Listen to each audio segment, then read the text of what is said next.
SIHQ. Today I have got an absolute Disney princess with me. Her name is Sophie Lea.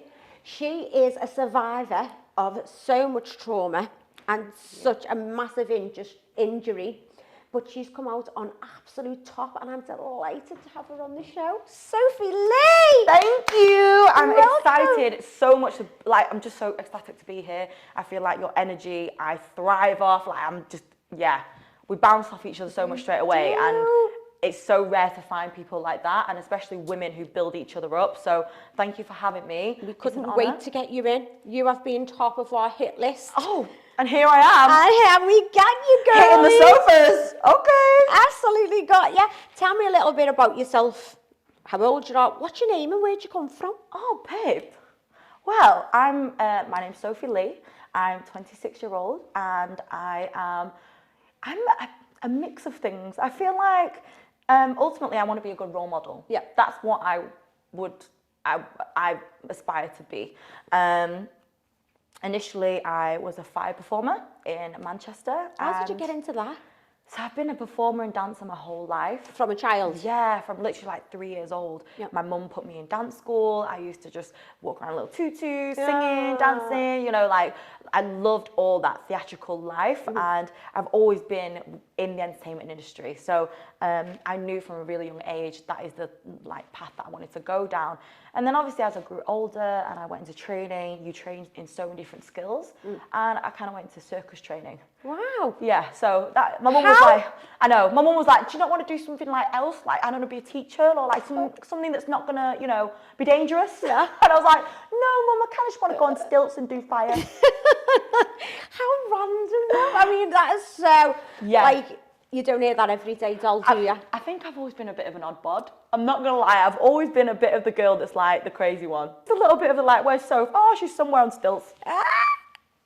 So I decided to move to Manchester after training, and I became the main fire girl within Manchester, and I started performing all around the UK, and then I performed internationally. So, wow. Yeah, I did. So when my accident actually happened in 2018, it's actually crazy because it was a charity event, and it was I was so happy that I got asked to perform in America. That was such a big thing for me, and this happened on April Fool's Day. Mad.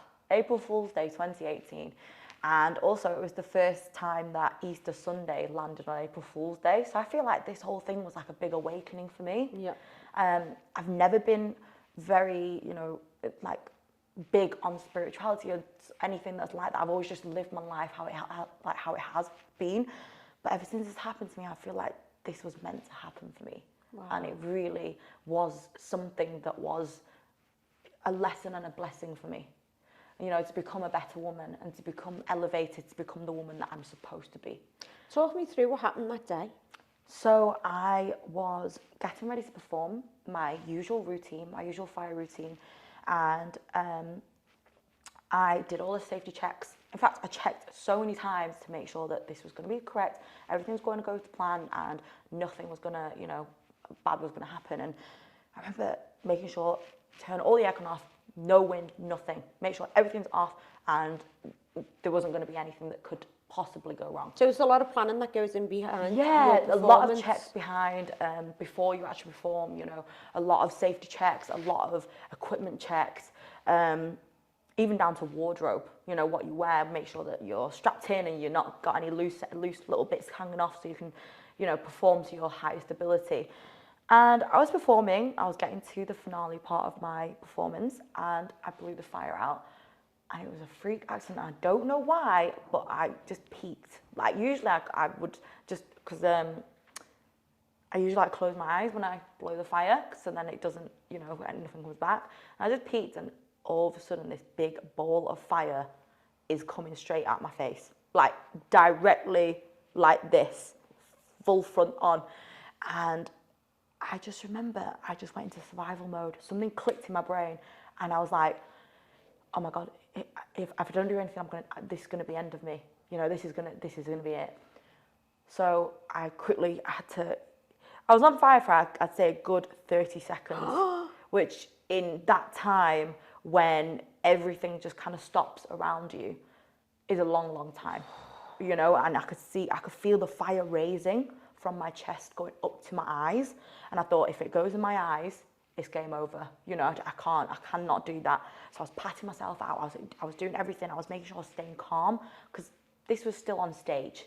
So all I could hear was, like people just, you know, gasping. Yeah. Because they don't know what to do. You know, what can you do for someone that's set on fire? And then I finally put the flames out. Did you do that yourself? Yeah. And I ran off. And the first thing they did was put ice on me, which is the last thing you should do because I got an ice burn. Shut up. So I got a fire burn, and then on that raw fire burn, like that raw skin, I had an ice burn from the freezing cold ice. So my skin reacted like crazy. Like I felt the heat, and then all of a sudden I felt freezing cold again. So was you in shock? Yeah, my body went into like shock. And so obviously the ambulance was called, but in America, because it was a fire, the ambulance was called, the fire brigade was called, the police were called, and even the army came, because where there's a fire, like a big fire like that, everything is called, all the services. And I was sent to the hospital in Chicago. And do you know why I think this is meant to happen? Because that hospital is the main hospital for fire burns and people who train in the military to become fire supporters and people who have injuries. So I was like, imagine if it happened anywhere else in America. I would have had to be airlifted, or I may not have made it, or, you know, it's mad that it happened in that city. Yeah. And that was the main fire, like, burns unit for America. Wow. Yeah. Was you on your own as well? Yeah. It was madness. So you guessed how long was you in the hospital for? So I was meant to fly home the next day, because I was meant to have the performance and then fly home, and I was meant to be back. It ended up being a month. I was in intensive care for like a week.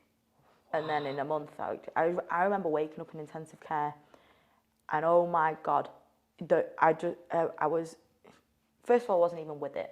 I didn't know what day it was, didn't know what was happening. All I could smell was burn, and I could feel bits of burn. Do you know when it's like, when you got a scab? Yeah. It's like that, but I touched this, and they tell me not to touch it, and then bits would fall off, and it was my skin.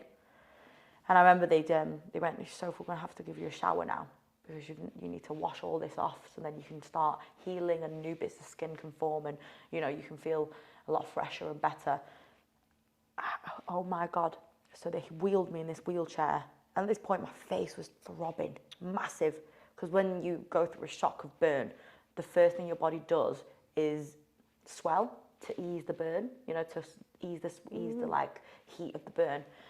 And they put me in this room, and it was like a slab, like a metal slab table. It's like a morgue. I felt like I was going into a morgue. And I was sat there, and they go, we're going to have to scrub it. We need to scrub all this skin off, scrub everything off. Oh my God, when they put that, it was warm water. Okay? It wasn't even hot. And it felt like acid on my face. And they were scrubbing it with this like scouring pad to get it all flat. You know, so there was no rigid skin. I will never forget that pain, because I had to do it every single day. Yeah, every single day I had to do that. And oh my God, I was kneeling. I remember it's probably the most vulnerable time I've ever been in my life. And all I could remember was closing my eyes and being like, please God, just make this stop. Like, I am in so much pain right now, and I'm suffering so much. And I feel like the lesson you're trying to teach me, I want to learn. So please just like ease me from this suffering, so I can like learn what I'm supposed to learn. Right now I'm just in pain, and I'm so needy, like, of you, you know. And I was just crying. I just had tears, and I was getting wheeled back into my room, and I looked into it. I caught a glimpse at a mirror. I just cried and told them to take all the mirrors down. Just couldn't even look at myself. I had to say, just please take all these mirrors down, because the person that I'm seeing right now, the woman that's reflective from that mirror, that's not the girl that I know. I don't know who that person is. And I think that's when I started kind of losing my head a little bit. You know, I went into really deep depression. And they say, you know, you have to lose yourself to find yourself. And that is really true. Really, really true. I really lost the essence of who I was, because the things that I thought mattered, like, you know, making money, being successful, being relevant, Just being relevant, like what even is that? What even is relevance, you know? I thought, oh, I need to be successful. I need to make sure that I'm on top form, I'm on my game. And now I'm in my biggest hole of despair. And it's the most, if anything, like powerful I've ever felt, but also weak at the same time. Does that make that? This weird feeling to describe. It's like you're in your weakest moment when you're literally on your knees and you're crying and you are nothing. None of these handbags matter. None of this money matters. Whatever you've got in your bank doesn't matter. All that matters is getting yourself through. And I feel like that time in my life is a time that I'll be forever thankful for. It's like you hit rock bottom, isn't it? Absolutely, shook to the core. So where it's you're your literally health, you know, your career, everything that you'd worked for, you're looking in the mirror and you don't recognise yourself. The pain that you've just described, I've just got no words. It's one of those feelings where it's like, as a woman, well, you're only a baby, how old was you? 22. You're a baby, Soph. Yeah. And at that point, you're a young girl and you think, oh, I can't wait to live life and experience so many things and see so many things. And, you know, I want to look cute in this and wear this and do that. And I'm there thinking, am I even going to make it through today? You know, where am I right now? I was so lost. I was panicking. I was just like, I remember I just kept crying, going, I can't breathe. I can't breathe. I'm struggling to even just breathe. And that is one thing that you wake up and you take for granted, that you wake up to see a new day and you don't have any issues of eating, seeing, breathing. And there's people like when I was in a position of being in hospital just begging for one more day. Yeah. You know. Did your mum fly over? Do you know what the mad thing is? Everyone, as soon as I told them, because obviously they said, so you coming home now? Why have you not come home? Why has it been a few days and you've not spoke to us? You're meant to fly home now. I said, no, I told them what happened. Everyone wanted to come and I just said, I can't have anyone around me right now. Yeah. I need to be just in here, like on my own.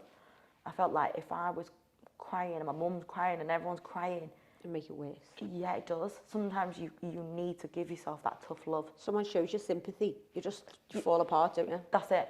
It's like sometimes, you know, when someone comes and gives you a hug and you're like, don't hug me. Yeah. Because then you just go, absolutely, like in tears. That's exactly what I was like. I just had to rehabilitate myself. I kind of feel like I had to like section myself. Do you know what I mean? Like, because if I was in society, I would have just lost it. Every single day I would have just felt sorry for myself. I would have been walking around thinking, why am I not like this? Why am I not like you? Why has this happened to me? But instead, I was forced to be with my own thoughts. 22. Wow. So how long, what was they like with you in the hospital? You know what, they were amazing. They were so lovely. They were literally like, they became like my family because they knew I didn't have family there. And, you know, at one point when I was really losing my head, they actually sent me a pastor. They sent me a priest to just sit with me. Wow.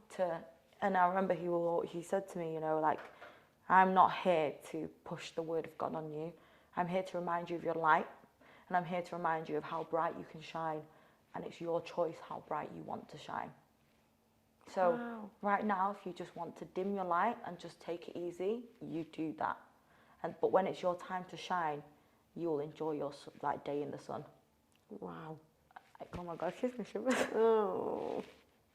Like, it's just such a hard realization of life because you're always so wrapped up in a world where you've got to look perfect. You've Absolutely. got to be a woman that somewhat like, what is society expecting us to be exactly? And why are we trying to force ourselves to be that person? What was it like when you were coming home? I was so scared. In fact, I remember the first thing was my mum came to get me, actually. She flew over and came to get me. And we went to Sephora in America, which is like a makeup shop, because I just went, I just want to be pretty, Mum. I just want to feel pretty. Oh, Sophie. And I just want new makeup brushes and I just want I just want to feel pretty. I just want to feel nice. And she went, don't worry, Sophie, we're going to go to Sephora. We're going to buy you nice things. We're going to get you something nice. She bought me this big haul of makeup. I remember I was at the makeup stand and I was in massive bandages. And this little group of girls just went, what happened to your face? And that was the first realisation of, I'm in the real world now. Yeah. Like, oh my God. I'm not in a safety blanket of the hospital. Yeah. People are going to start staring. People are going to start asking, what's happened? Has the jaw fell off? Because I was literally in this huge kind of like a massive beard, you know, like a huge beard on my face. And it was like wrapped around my head. And obviously, people are going to stare. People are just going to look because they don't know. And for us as human beings, you know, the first thing we can do when we're curious is just to look. And for me, it was such an intimidating thing. It was so like, why are people staring at me? And my mum was just like, don't worry, Soph. You know what you've gone through and you don't need to prove yourself to anyone. You just need to stay true to yourself and, you know, and learn from this. And that's all I need, you know, to be surrounded by that love is what's got me through this. And like I was saying before, you know, I feel like I've healed with love. I've healed with gratitude. And when you heal with gratitude and love, your soul really radiates. That's why I always say beauty is only skin deep. Because yes, some days I want to wear makeup, I want to feel sexy, I want to feel nice, why can't I? But also I never forget that when I take that off at the end of the day, that's truly who I am. Yeah, you're still you. Yeah. So when you got home, what was the healing process like for you? Oh, that was even worse. So I felt like I got through the thick of it. I felt like, okay, I've done a month now. I've suffered. In fact, 4 days after I came home, I went to LA and I went to Vegas. My friends, we had this girls trip planned. And I was literally like, Mum, I can't not go. Even if I'm in bandages, I am going to go to this pool party. Good on you. Yeah. I was on Rodeo, bandages on, little handbag. I'm here, guys, I'm ready. Good on you. Yeah, so you've had that determination from the offset, haven't you? Yeah. When did you start getting that fighting power to think, do you know what, fuck it, I'm not letting this, you know, overtake me? Literally when I was in my hospital bed and I thought, am I going to be like this forever? Am I going to feel sorry for myself forever? And I just thought, no, that's not who I am. Like, I'm not going to feel sorry for myself because this is not going to overpower me. This is going to empower me. And that's what I want to be. I want to be empowered. I don't want to be overpowered by something that's, you know, here to teach me to be better. I'm never going to be better if I don't want to give that to myself. So everything that I've ever wanted to do, I thought, I'm going to fucking do it. Good on you. Yeah. So I went to LA, went to these parties. I was in One Oak. I was there just sipping my drink. I was like, can I have a straw? Because I can't drink this drink like this. I was like, I can't drink this drink like this. I feel like my jaw's going to fall off, please. And they were like, yeah, here you go. And then I was in Vegas. We were at the parties. We were doing whatever. And I was just living my best life. And I came home.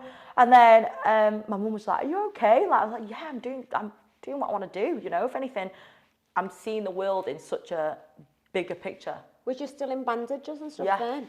And then I slowly started to come out of bandages because my skin healed. And that's when a tumour formed. Of what was you scared of the unknown, how your skin was going to heal? Yeah, because I thought it was just going to be flat. Initially it was flat. It was just healed flat. It was just a bit red. And it just looked like I'd just had a bit of a graze, you know, or like a quick burn, like blisters. And then it started to raise. It started to grow. It grew into tumours. So I grew keloid tumours on my face. And there is no cure in the world for keloid tumours. Why did that happen? So was there any reason? I think it was a build-up of the collagen and how deep the burn was, that my face and my body went into kind of like shock to heal itself faster.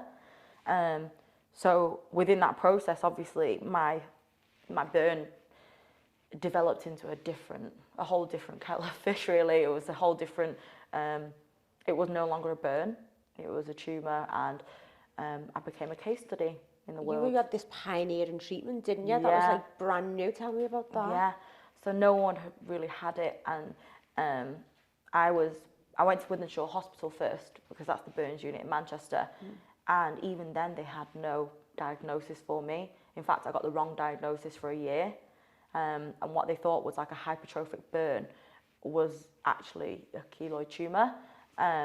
So then I got passed on to a skin specialist, at St Helens Hospital, and that's when the surgeon that I worked with, Charlotte Defty. She's amazing. She's a very strong woman. And if anything, I'm so grateful that a woman did my surgery. Absolutely. Yeah, and she led me through it. You know, Oh. she really has helped me to feel empowered with my situation every There's so time. many things that have happened, like as you said, happening in Chicago at Yeah. the burns unit, then finding a woman who's like a specialist as Yeah. well in that. Yeah. There's so many She's things one of that the have only come in this- women, only if anything, only surgeons who can perform cryosurgery in England. Wow. So, Was you scared going through it because it was so new and yeah, how did because you I was feel? the guinea pig. Yeah, and that's And- exactly what you was. Yeah, and you know, they did say the chances are, you know, it might not work. There's always a chance of death when they go through surgery like that, and you know, there's no guarantee that this surgery will work for you. But do you want the tumour to carry on growing? Because at one point I couldn't even move my neck. I couldn't Couldn't you, speak. so? No, I couldn't even. I had to move my whole face like this, or my whole body to speak. So I just thought, what are my options? My life is going to be just put in like this box of I'm going to be reliant on other people. I'm not going to do anything for myself. And, you know, that's not who I am. I'm a fighter. I'm someone who will always give it a chance. I will never say no to something. You know, I'll give it a chance. And so she reached out to all the surgeons around the world. She spoke to a lot of surgeons in Asia, in China, because obviously of my ethnicity, they had to understand my skin type. Even the collagen in my skin, it runs different to different pigmented skin. Okay. So You wouldn't yeah. even think of that, would you? That's what I mean. So much. With that goes medical into science, things. I learnt so much. I know you're so knowledgeable as well. Like when we were doing our research, I was like, what does that word What's even this? say? What's this? Yeah, I know. I And at don't one know point, what to I say. was like, panicking a little bit. I was like, oh, I'll just have to ask Sophie because I don't know how to say yeah. that. I was the same. I've learnt so much along the way, and I think even for me, I want to become like a big sister role on social media. I want to be someone that, you know, can help, you know, like people who don't have that voice, and they can look up to me as someone who's a big sister and as someone who's, you know, a role model to them. So I made it my mission to learn as much as possible so I could give that right information, and for people who are in the dark that don't have that information. So they flew over the actual inventor of like cryosurgery to perform the surgery on the day, and it took 5 hours. It was in the surgery room for operating room for 5 hours. Was you? In fact, I remember going under. My surgeon was going. She was going. So what do you want to talk about? Because I feel like I don't want you to count down from 10. I'll tell you about the time actually that I went to Ibiza and I hitchhiked from France. And I was like, no way. I love going to Ibiza. I love like, oh my God, I love all this like this that you're so crazy like me. Yeah. And then she goes, so tell me, when are you gonna next go to Ibiza? I was like, I'm gonna go in. Gone. Yeah. And then That's when the best, yeah, right? and then when I came round, she was like, how amazing did we have? We had such a good time, didn't we? And I went, the best time ever. And because she's that like fun-loving woman, she didn't make it scary. Yeah. I trusted her so much more. And throughout this whole process, she's been so supportive and so amazing. And, you know, as time went on, I had my first round of surgery and then I had to have another round of surgery. So I've had 2 rounds of cryosurgery. And as Did you well, notice an improvement after the first one? yeah, it really went down so much because it was huge, and then it cut down.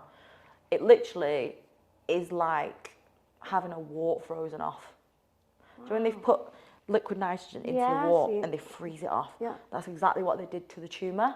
Go away. Yeah, so that's how the cells in the tumour died, and it started to like detach from my face. Wow. Yeah, so So did you actually see this happening? yeah, it was like necrosis like of my face, and it was going black. And obviously from the outside looking in, I was just having a bandage, makeup was on, I was doing my thing, I was going out, I was going to wherever, Wow. but underneath the bandage, my face was literally falling off. How did you deal with, you said people were staring, and it is, Yeah, it it is is, that's- natural that is. thing where people just go, how Yeah. did you take, at first how did you take that? So at first you're thinking, you know, At first, some days, like you said, you're going to feel shit. Yeah. Everyone has their shit days, and you are entitled to have those shit days. I always say your shit days make you stronger. Your good days make you appreciate the shit days. yeah, Because absolutely. your good days make you appreciate how good that life can be, but your shit days teach you the lessons. And you know, on my really bad days, I didn't want to see people. At one point, you know, I was on these tablets for pain, and I'd be asleep for like 2 days solid. I'd be gone, out like a light. Was you still in pain, so? So much pain. Even when I had to have a shower, it was like exactly the first time round. Oh. Yeah. You could have been a victim, Sophie, and gone like, Yeah. oh, you know, this happened to me, so, you know, I'm just not going to Yeah. do anything. And do you know what I always say? You're not a victim, you're a victor. Yeah. You are a victor of your life. You have overcome the worst thing that could have happened to you. As well, like, you don't let it overpower you. Empower yourself. And, like, that's all I want. I want young girls and young men to stop trying to fix this and fix inside. When you fix inside, none of this bullshit matters. Before your accident, was you motivational like this? I was very hardworking. Yeah. In fact, when I was young, I had like 3 jobs. Wow. I literally used to leaflet. I used to work in like PR, so I used to give samples in Tesco's. Do you know, like the little soup samples? Yeah. That'd be me. I'd be stood there. I'd be sneakily eating them. Yes, right, so. And I'd be there going, do you want a sample? Do you want a sample? And then I'd be working in Select. You remember the fashion stores? I worked in retail. And then I'd be going to dance training. I literally had so many jobs because I was always so motivated to be like, I don't want anyone to take that freedom away from me. Yeah. I've always wanted to be, you know, my own person, and I've always wanted to be able to fund my own life. And my mum and dad, you know, they came to England with nothing, and they've always taught me the value of money, that, you know, all this materialistic stuff means nothing. It's about how hard you work that's going to get you to where you want to be. Absolutely. So, how did you cope financially after it? Well, you couldn't work and... Horrendous. You know, if anything, I'm only starting to now recover financially, because I went through earning zero, to the point where, you know, I've had to ask for help. And to go from a woman where I've got everything that I want and the world at my feet, whatever I wanted, I'd go buy it. Yeah. Well, I'd buy it twice. And then to go from that to being like, I don't even know if I can afford my rent. I'm going to be chucked out. I don't know what I'm going to do. I've got no money. We're absolutely zero, minus. I think I'm in debt. You know, and like, that was a horrible, horrible feeling. Awful feeling to feel like that. But that feeling also gave me a very big kick up the bum. Yeah. To say, this isn't going to be your life then. So what are you going to do? Mope about? You know, you can't let this be you. So that's when I shared my story. Where was the first place you shared it? I shared it on Instagram. Wow. And it was so crazy because the picture I shared was this, in the hospital bed. And I was just led there like this. Wrapped up in bandages going, so something happened, guys. And it surprisingly just got so many views because I think it was just real and raw. It wasn't edited. It wasn't anything that was like glam. It was just me at the worst point in my life, but still thinking, fuck this. I'm going to be a rock star and I'm going to kill it. Like, I'm going to get through this. And ever since that moment, you know, it has been hard to share bits of my story and how my face has changed. But in like the back of my head, the strength that's got me through it is that I'm not doing this for me. I'm doing this for the young girl that's at home that doesn't have a big sister.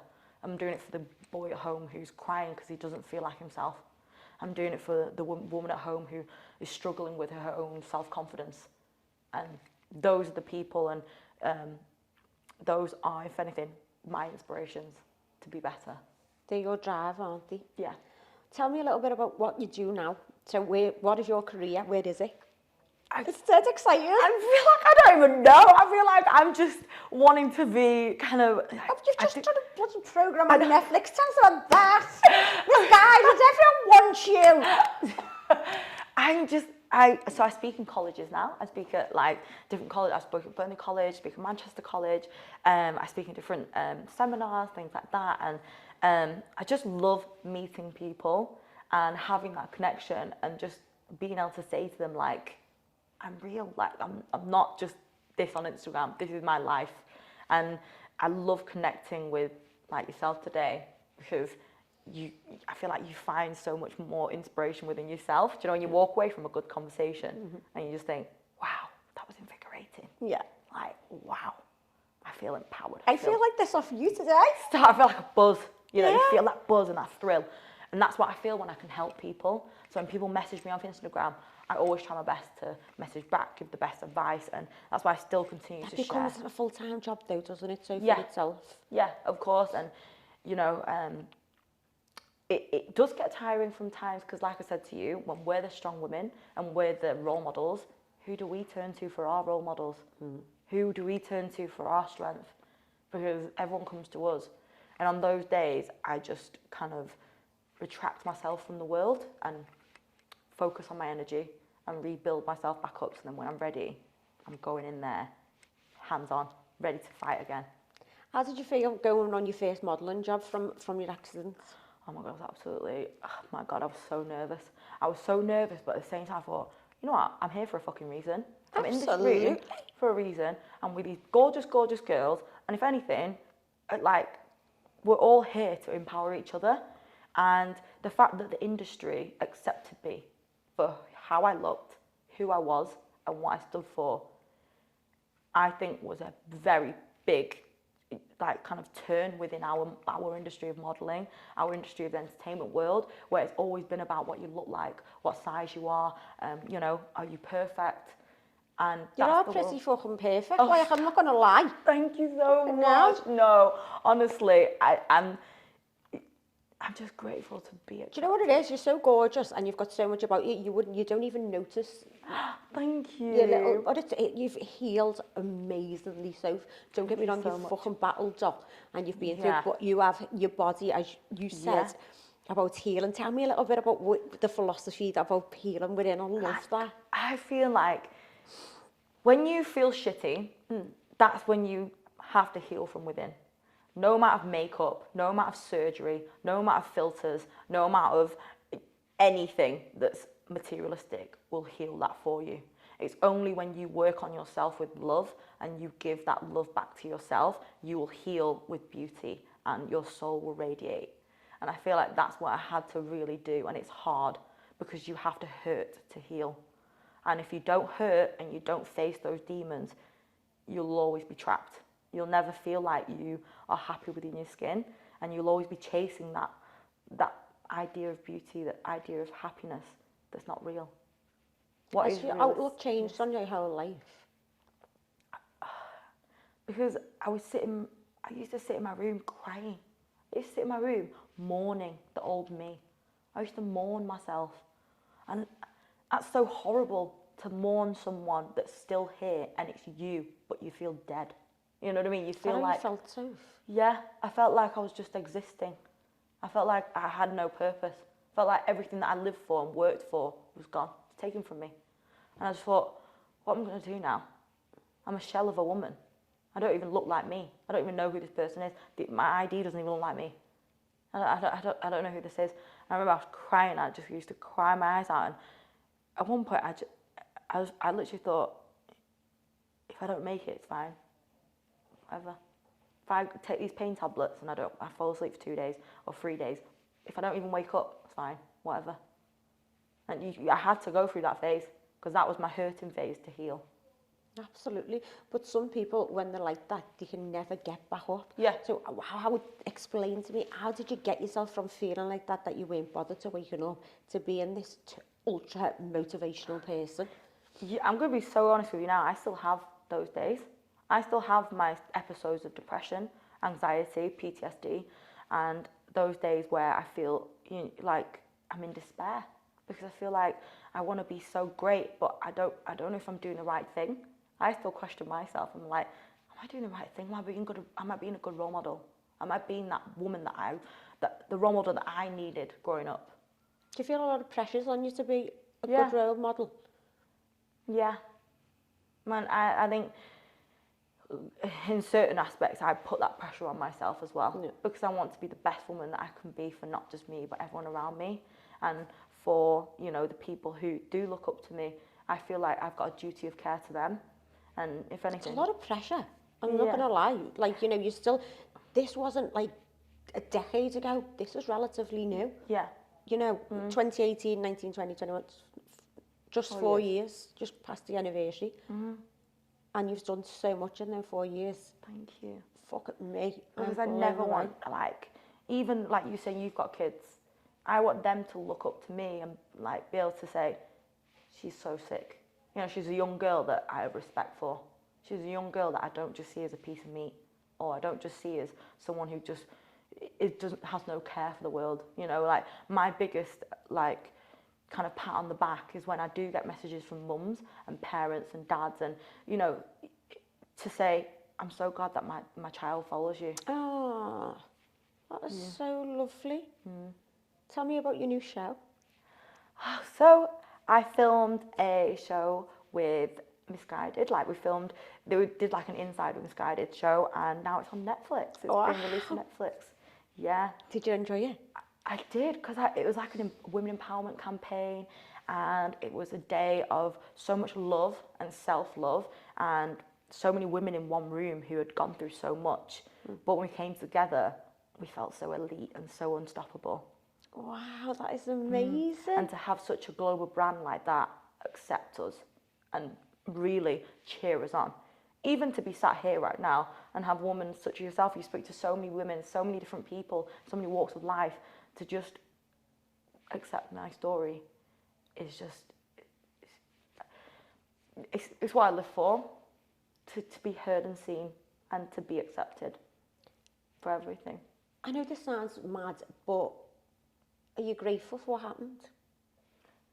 I can't even, do you know the feeling I have in my heart? It's like a feeling of like when you feel fluttered, like it feels very like bright. At one point it felt so tight, like I felt like I was shackled because I wasn't grateful. I was so stuck in my own ways of being kind of expecting something. And I don't even know what I was expecting. I think I was just expecting normal life again, but that wasn't my reality. So when I accepted my reality, I became grateful and I became released. I had freedom. Because imagine if we go back to April the 1st, 2018, if it hadn't happened, where do you think you would have been? I think I would have still been in this ditzy little world of chasing, I want to be in music videos, I want to be doing this, and I want to be this, and I want to be a showgirl, and that's all great because I've never been a girl that's, you know, torn women down, but I think my focus on life would have been so much more shallow-minded and narrow. Do you feel free? Yeah, I feel free. Because I feel like if I can overcome near death, nothing matters. If I can overcome, you know, not wanting the best handbag and just wanting to live another day. You cut all the bullshit out your life, didn't you? Yeah. Especially in that industry that you worked in, to go from, you know, being glam. Yeah, All and the time. how you look and what you've got to get, and Yeah. we all feel pressure on ourselves all the time that you've got to have the latest handbag, and then another one comes out, so you've got to go and buy that, and it's all bollocks. Yeah. It's all a big Not load real. of shit. It's not real. Doesn't make you who you are, doesn't make you any better than the next person standing next to you. And also, it's a fucking waste of money because you don't get a return on investment on this fucking bag. It's just sitting there where you could be investing the money and, you know, earning back on it and having a future with it. So I feel like you've broke the shackles and broke free from the bullshit world that you could have so easily been in, Soph. And I've never met anyone who's gone through something like you, and I feel like it was meant to be. Yeah. I honestly, I know that sounds crazy coming out my mouth, but it's like, you know, like I meet people who, you know, I've done podcasts and interviews with, and they say, this was given to you for a reason. And I've never thought that about anything in my life before. Because you just think, why? Oh, it's such a shame. Yeah. But everyone's like, no, this was for you. It's not a shame. It's good. Like it was meant for you. It was like it was handed to me. You feel a bit mean actually saying that. You're like, but no, the way I understand. It's bizarre. It's so because I understand. You know what I mean? It's like I don't take that as something that's mean or something that's like, oh well, like, you deserve that. You know, because I've had the comments of, well, you play with fire, you get burnt. I've had all that. You know, I've had all the. What did you say back to that? I don't ever rise to that because I feel like the people who hurt the most need love the most. What a vile thing. Trust me, I've had over Halloween, are you wearing prosthetics? You're like Freddy Krueger. What happened to your burn? Yeah, like I've had it all. I've had it all. I still have it now. I've had it all. Is this on social media? Yeah, I've had all of it. Shit houses. And so they are. And do you know what? I don't feel any way towards them, because the happiness that I feel from within, inside, I don't need anyone to give me any validation that I'm good enough, because I already know I am. So, Fucking right you are, girl. yeah, so when people say that to me, I always say, I wish you the best and I hope you heal. And that is the best, Yeah, best way. because the way they turn is do like, it. oh, all right. What can you come back with that?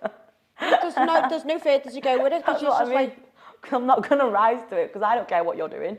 Like, I know I've got to myself to where I am, and that's all that matters. You haven't got me there. And you're not going to, I know it sounds horrible, but you're not going to matter to me tomorrow or the day before or the day after, because I'm the one that has been through this journey.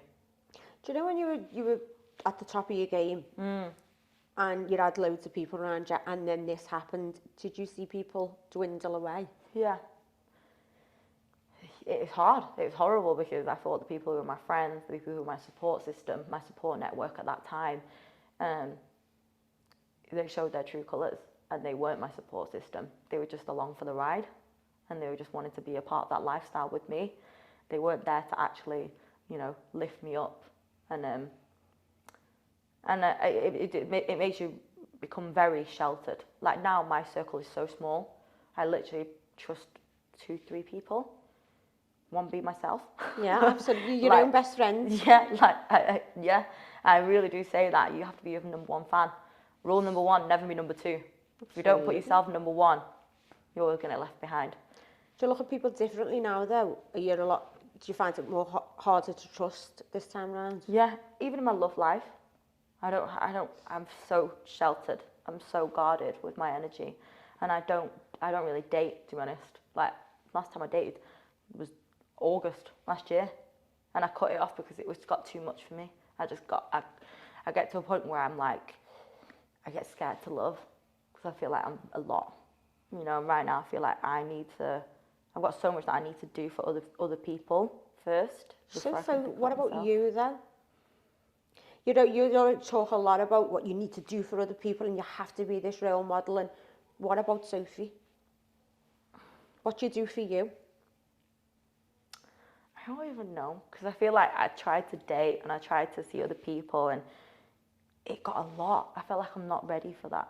Or like, because I live such a hectic life, it's hard for me to find a partner that understands kind of my traumas as well. Are you scared to let someone in? I'm petrified. Like, I'm so petrified of that.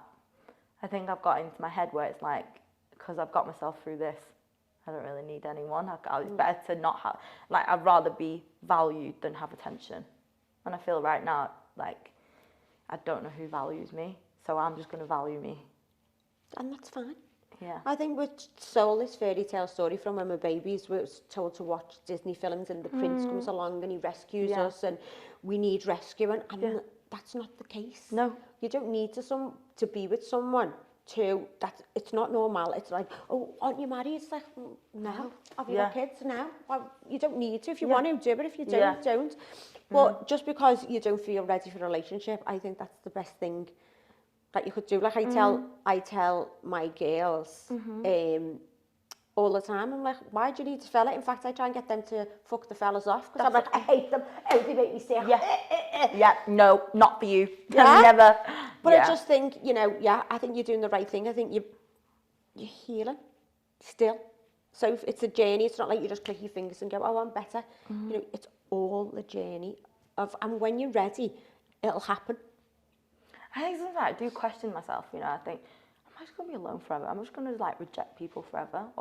I always find, like, I get so nervous, like, I'm such a confident person when I know what I'm talking about and helping to uplift others, but when it comes to myself and my own kind of wants and needs, I get so kind of like, I don't know, I don't want to put my burden on other people. Or like, what you feel like? Yeah, like I don't want to put my burden of like my own demons or insecurities on a man.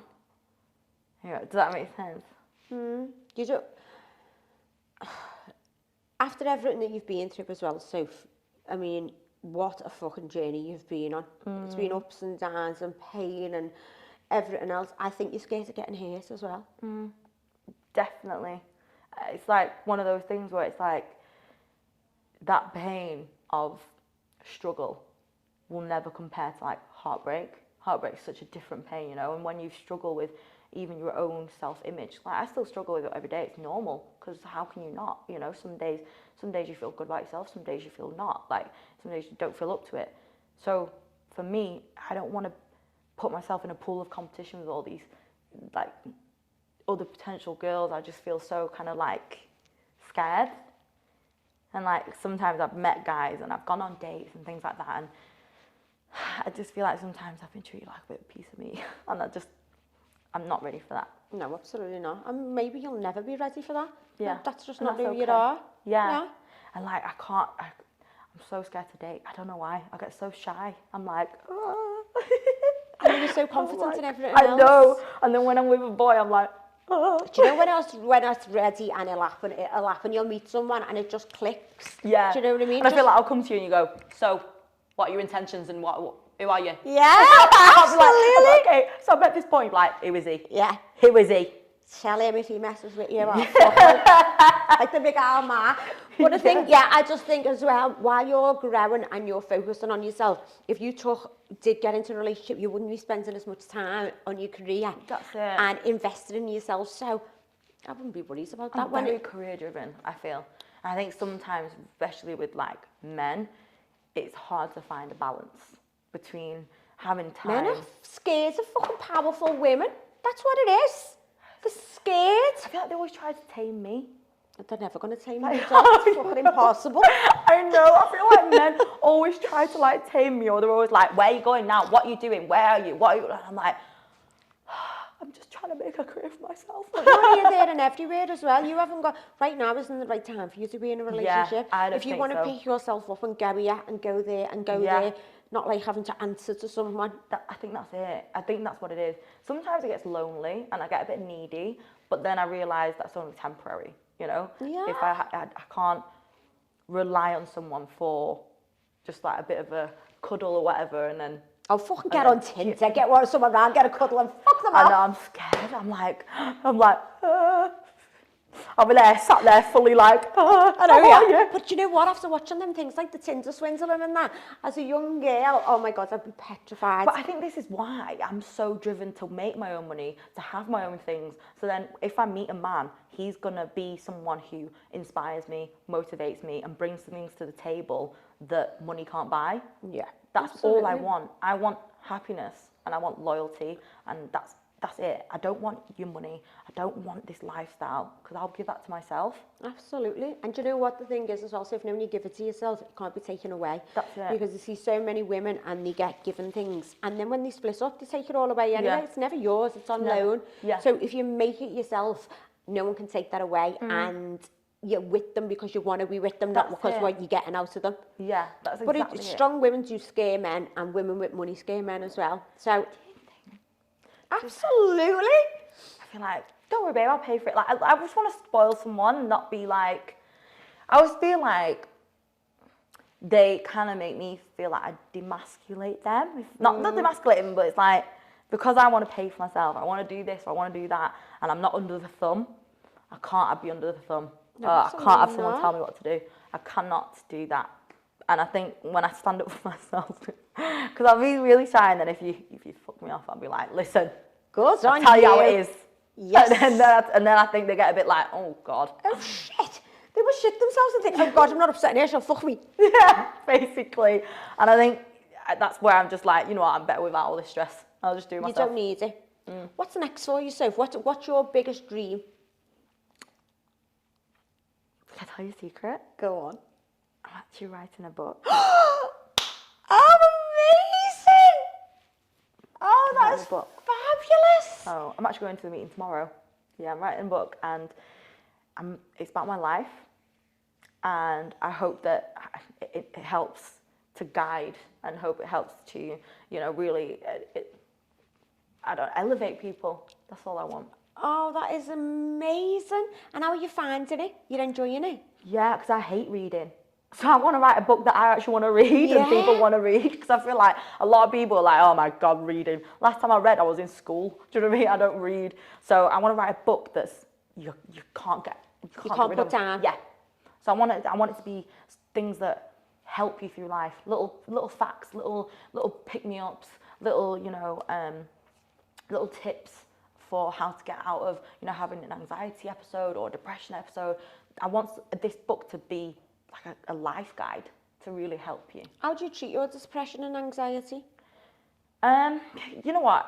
I've struggled over the years because at the start I didn't understand it. No. I thought, oh my God, why do I feel like this? Why can I not be in control of my own mind? Why can I not be in control of my body? Because at one point I was not eating, I was not doing anything. I'd be sat in my room all day. I wouldn't even go out to see the light of day. I totally understand because I suffer from depression and anxiety, so I've been there. Right. I still do now. Yeah. Yeah. I feel like when you have it, it never goes. You Never. only know how to understand those triggers.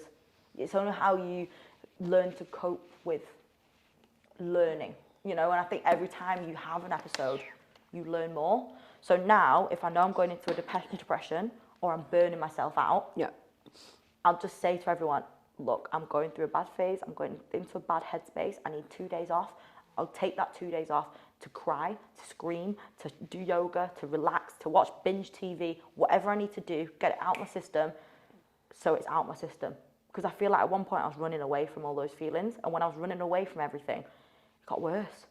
It got really bad because I wasn't facing what was hurting me. I wasn't facing what was, stopping me from living. Yeah. And when you do face those things, it's hard. It is scary because your mind plays tricks on you. Your mind thinks you're not good enough. Your mind makes you think you're not worthy. When really, you just need to relax and just remind yourself that you can have time off, take a break, chill out, have a brew, do what you need to do, cry, scream, come back, you're ready to go again, recharge. Amazing. Is your family supportive? Really supportive. Yeah, I think because I'm the oldest, like the eldest of my siblings, I've got a little brother and little sister. Oh. I feel like my sister's had psoriasis throughout her whole life, so she's always struggled with her body image, and she's always struggled being, someone that's had to look after their skin. So when I had my burn, it really was a big inspiration for me to be the big sister she looks up to. That's my fucking big sister. Yes.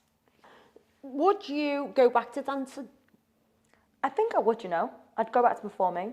I'm currently going back into music. I love music. So I've always been an entertainer, and I think this time round when I go back into the industry, I'm going to go back as me, and I'm going to do it my way. So yeah, of course, I'll never turn my back on that. And if anything, now perform with so much heart and soul because I want to be there. Would you ever do fire again? I won't fire breathe again, but I'd fire dance again. What would you say to girls out there who want to do fire breathing? I'd say learn your craft, perfect your craft, and always triple check, even double, triple check where you are, what you're doing before you perform, before you do your set, and make sure you feel safe. The most important thing is making sure you feel comfortable and safe. So to avoid any injuries, things like that, that's the first thing. And if you don't feel safe, you're always entitled to say no.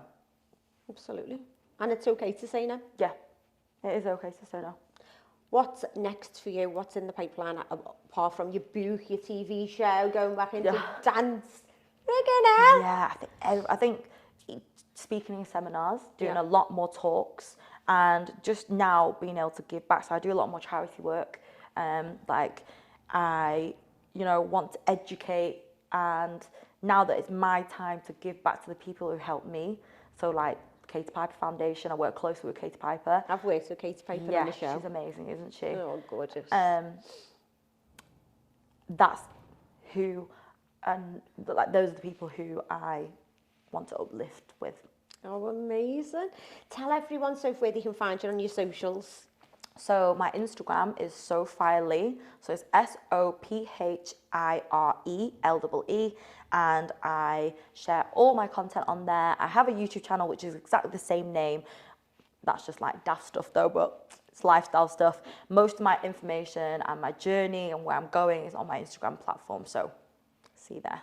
Girls, if you need motivation, she is the girl to go. I have felt like I've just spoke to her for like 2 minutes and we just keep getting the half-hour marks. It's been absolutely phenomenal to meet you. You are a shining, shining star and I can't wait to see what's next. Thank you so much for having me. Thank you for coming. Thank Mwah, you. mwah, mwah.